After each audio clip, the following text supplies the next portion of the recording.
Mukhang bongga itong tandem ni na Vice Ganda at Bella Padilla. Paano ba naman kasi?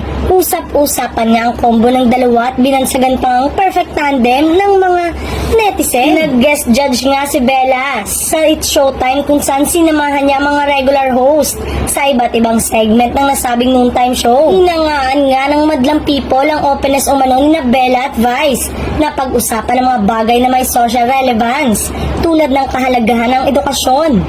Bukod pa sa pagiging funny and entertaining nilang dalawa.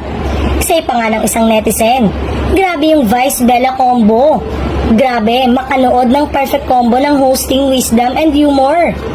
Nandyan din ang mabentang humor ni Bella na na-highlight naman ng hiritan niya ang Josh Lia na nag-guest din sa Showtime. Nagtanong kasi si Jong sa Josh Lia kung ano raw ang naging reaksyon ng dalawa nang muling magkita sa set. Say ni Julia, happy naman, happy kami. Lakas makatrobak habang say naman ni Joshua. Masaya, nostalgic yung feeling. Pero ang ikinaloka nga ng audience at madlang netizen ay ang biglang hirit nitong si Bella. Say kasi nga, ayaw nyo mag-especially for you mamaya.